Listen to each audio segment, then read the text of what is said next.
Hi everyone, welcome back to my channel. So today I'm going to be talking to you guys about how to grieve the loss of a pet, how to cope with it, all the things. It's a very, very difficult time, and I'm actually going through it myself. So I not only wanted to help you guys with what's helped me so far, but also kind of document my journey as, you know, my grieving process, and just kind of see where I am now versus like 6 months from now, a year from now, things like that. I am no animal psychic or whatever. What I'm telling you in this video is some things that I've learned, how I've kind of coped with them, what's helped me, and this all came from an animal, like not psychic, but she communicates with animals, and so I'll leave her channel link down below in the description so you can go check her out. Again, I just kind of wanted to give you my take on it as well, how it's helped me, and then maybe it'll help you as well. Yeah, just a little backstory. I lost my dog, my best friend. Well, the day I'm filming this on February 27th, and she passed away February 22nd. We'll get to that in a second. That day has like a special meaning to me. It's been hard. I mean, it's only been 5 days, so it's still very fresh to me. It's just crazy how I immediately kind of went to like how I could get help, like how I could cope with it, because it's been very, very hard. But what I'm about to share with you it's already helped me a ton. So I didn't want to just leave that to myself, because I know other people are going through similar situations, whether it's your dog or your cat or your rabbit or I don't know, whatever. Just, it's hard. Death is hard. But I'll just get right into it. So the very first thing that really like immediately helped almost was, again, I'm no expert on this stuff. This is just what I learned. So pets plan their death. I know. When I heard that for the first time, I was like, huh? What? How? No, they plan their death. They plan how it's going to happen, when it's going to happen, who they're going to be with when it happens. And so, for example, for me, my dog, she was put down, so she went peacefully, and I would have always wanted her to go peacefully, so I'm glad that she chose that. I mean, it's hard, it's like we chose that, but like she chose it. Like she knew she was gonna die getting put down. It's weird to, like, I don't know, they have a different type of brain than we do, but she chose that. And also when February 22nd, 2022, and actually that day, you know, we all called it like Tuesday because it was on a Tuesday with 2/22/22, and those are actually angel numbers. And they all mean different things, but 2/22/22 specifically, okay, it means a lot of things, but one of the things that it means is that soon everything will be okay. And for her, like, she was in pain, which is why we put her down. If you want a whole story on the whole thing, I could totally film a video, I guess, if I'm feeling up to do that, but the overall gist was that she was in pain and needed to be put down. So, like, soon, like, when she was put down, like, in peace, like, things were okay, things got better, you know? But not only that, it's just the whole angel number thing. I always, even when she was alive, I called her my little angel. So I just think that's so crazy that, and like, yes, we like said that was gonna happen. We didn't decide till that morning, but it's like she planned that. It still blows my mind. I don't know like how, but like she planned how it was gonna happen and when. And also myself, my mom, my stepdad were in the room with her, and we were with the people she was closest with. Now, it doesn't mean she wasn't close with my sister.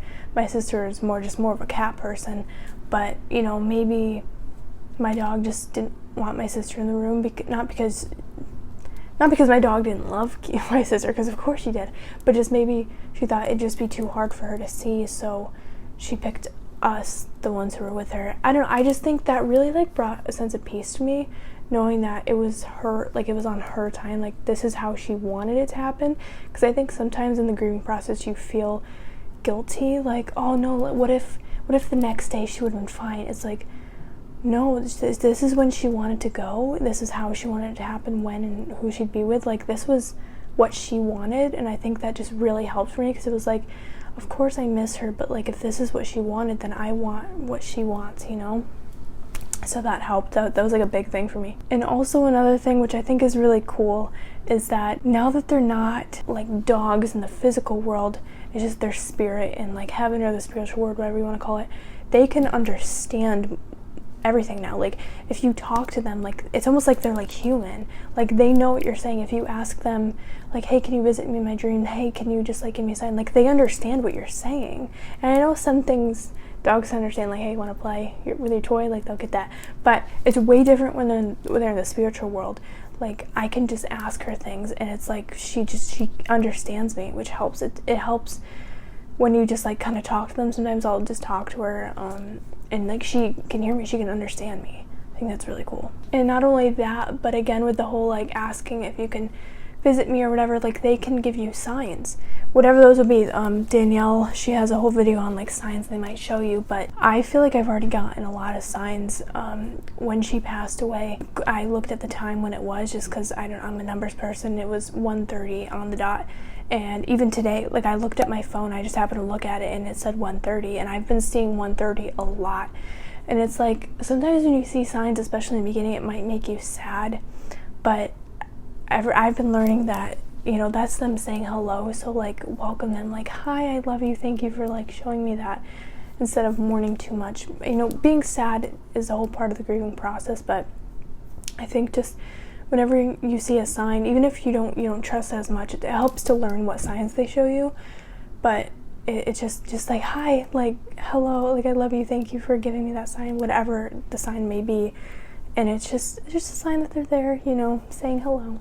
Also, another cool thing I learned is that, I mean, I don't know if this really helps in the grieving process, I just wanted to share it in case you didn't know. These pets, actually, they determine who your next pet will be. And so, because sometimes I think I'm very guilty of, like, having another dog in my life. It's sometimes I worry, I'm like, I don't want Roxie, that was her name, Roxie, to think that I'm, like, replacing her or anything, or, like, oh no. Sometimes I feel too guilty to, like, love another dog, because I'm like, I don't know, you get what I'm trying to say? I just feel like guilty. Like, I want a dog, but not too soon, because I'm still grieving, you know, Roxie's loss. But, like, I just get very adamant, like, I don't want her to think I'm replacing her. So I guess this does help in the grieving process if you feel that way too, because Roxie's gonna send me my next pet. She's gonna be the one to do that. I don't know how, she just is. And it all made sense, because I was thinking of the pet that I had before Roxie. I mean, we had a lot of pets, but dogs specifically. And we actually got Roxie not that long after one of my other dogs passed away. His name was Scooby. When we got Roxie, Roxie kind of in some ways reminded me of Scooby. And I just think that's so ironic how, I mean, we weren't even looking to buy another dog. It's not like any of that. Roxie just kind of came into our life, and Scooby sent me Roxie. So it's like, when I think of my next pet, I think of a dog. Roxie's gonna be the one to give me them. So I think that's really cool. I don't have to feel guilty about, like, loving on another dog, because Roxie's the one who's gonna give it to me, you know? And just the sheer fact that they're not in pain anymore helps. I know a lot of people tell you, like, oh, they're not in pain anymore. And sometimes it gets a little repetitive, and it's like, oh yeah, but I'm still hurting.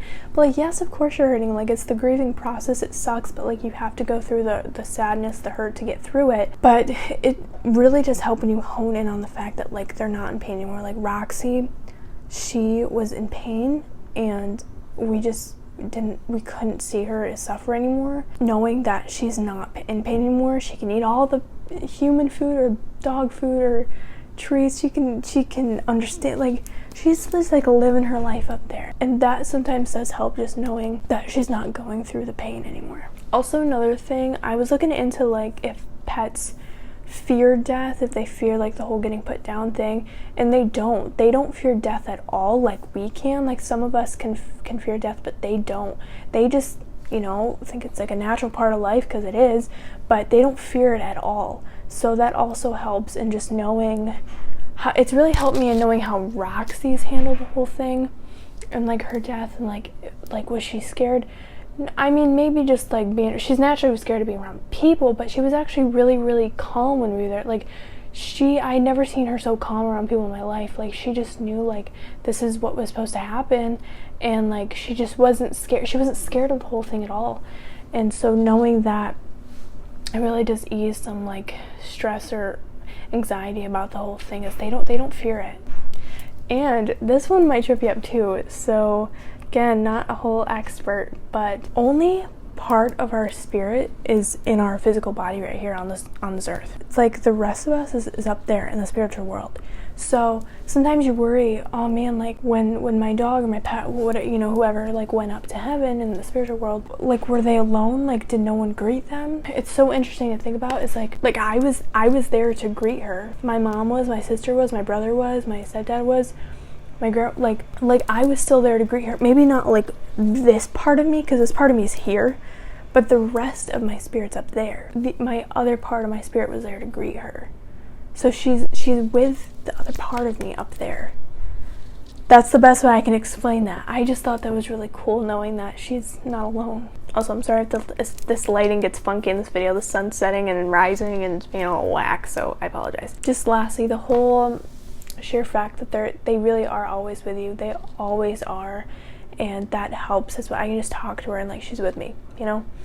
But I also just wanted to quickly share some of my experiences as far as like just going through it. I went home to say goodbye to her because I'm in college. If you can tell, I'm in my college dorm, but I did go home the day we put her down to say goodbye. This lighting, I'm sorry, it's literally so annoying right now. I did go home, and then I went up to college the next day. But then when I came back home, because I'm trying to learn what it's like to be home without her. It's just, we had her for like 11 years. That was like more than half of my life. It's a big life change for me to not have her there. But yeah, it's been super weird. She was always there to greet me when I walked in the door.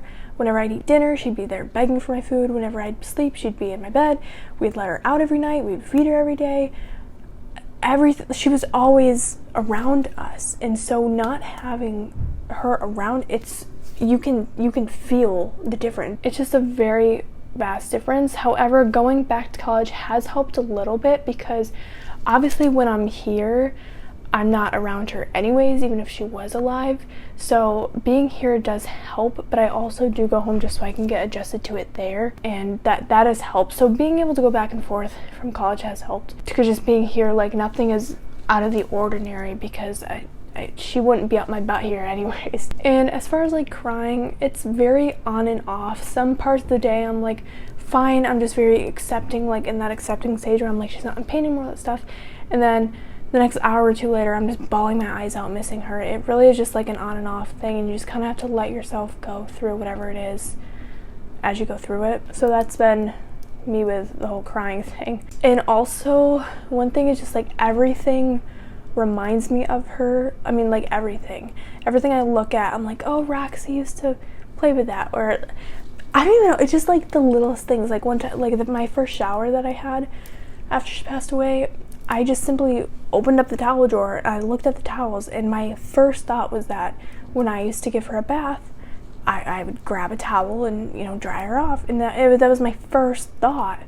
Any other time when she was alive, like I never just opened up the towel drawer and thought about giving her a bath. It was just after she passed away, like every little thing. And I don't know if it's like our way of coping through it, in terms of it's like we purposely like train our brains to let little things remind us of them. I'm not really sure, but it's just everything, every little thing, even songs. Like I'll hear a song and it could be the most random song ever, and I'll be like, oh, the last time I heard this, like Roxie was still alive. And it's just like things like that. Like even if the song itself doesn't remind me of her, just knowing that the last time I listened to it she was alive, it really is just the little things. And it's hard. Sometimes it's hard when everything reminds you of them, because no, you don't want to forget them, but sometimes it's very hard to think about them every second of every day, because it hurts. But I think I'm just trying to be patient with myself and understand that like it's gonna be the hardest in the beginning probably, and it's gonna be on and off.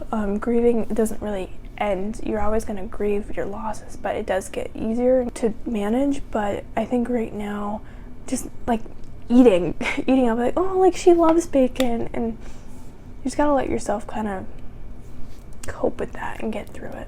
And again, the whole change of routine is super weird, in terms of like before bed, I'm so used to letting her out to go potty, but like I don't have to do that, or feeding her. Like we don't have to feed her anymore. Things that you've just been so used to for the past 11 years, they just stop, and it's hard to adjust to that, but you have no other choice but to adjust. So that sort of thing, that's what we've been going going through dealing with. And about the whole like I've already been seeing signs things, just a couple days after she passed away, I was on the couch and I was always so used to laying with her, but I was watching Danielle's videos and I was just thinking about Roxie, and I felt this cold chill on my hand, and then it went all up my left side, up to my left cheek, as if she was like giving me a kiss or something, or we would always hold hands together. I do think that was her. And last thing I'll just close this out with, again, I think it helps to just talk to them. As I mentioned before, I talk to her. Like before bed, I just say goodnight Roxie every single night, because I'm so used to doing that. I mean, it's hard. Usually what I'll do is I'll pet her, give her a kiss, and then say goodnight and go to bed, but I can't physically pet her. But I always say goodnight Roxie, and even before I came back to college today, I said bye Roxie, like just out loud, as if, you know, because I know she's in the house, so in a way I'm still kind of saying goodbye, and she could still come here with me, but, you know, I still talk to her. That does help. Some people might not want to do that. Maybe it'll hurt. You know, everyone grieves a little bit differently, but that's helped me, is just talking to her. Again, it's literally only been 5 days since she passed away, not even a week, so I still am very in the beginning stages of grief. But I hope this helps you so far. If you're in the beginning stages, if you're not in the beginning stages, whatever it is, because a lot of the stuff I didn't even know. And it helps to know it, so I just wanted to share it. But again, a lot of the stuff didn't yet, like, it came from her, so I don't want to take credit for what she said. I'm just kind of reiterating it on here. This channel is kind of turning into like a self-love, self-care channel, and this kind of relates to that in a way, because I think sometimes when you're grieving the loss of someone or a pet or whatever, you kind of lose yourself along the way. And I'm worried about that, because it does feel like a huge part of me is gone, but I also am trying to keep reminding myself that she may be physically gone, but she's not gone. Like, she's still here with me, even if it's not physically. So I think just mindset and just trying to take care of yourself when you're grieving and just being patient helps a ton. And that's why I wanted to share my experience a little bit on here, because I hope that it can at least just help one other person. Self-care, self-love can be reiterated or expressed in a lot of different ways. So this video was not planned like a week ago, but it is now. Let me know down below if you have any kind of video ideas for self-love, self-care, if you want me to talk more about anything related to my dog or grieving, I don't know. Also, let me know down below if you kind of dig the microphone aspect. Some videos I do this, sometimes I don't. Kind of depends. I don't know, some videos I feel like the microphone just kind of sets the vibe or the mood, but I'm not really sure if you guys like the microphone thing or not. I don't know. So just let me know down below, and I love you guys so much. Thank you so much for watching. If this video helped you out, give it a big thumbs up. Subscribe for more self-love / self-care videos, healing videos. I'll use that word a lot, like healing. And turn on the post notification bell so that you get notified when they go up. I post every Wednesday and Saturday, and with all of that being said, I will see you guys on Saturday. Bye guys.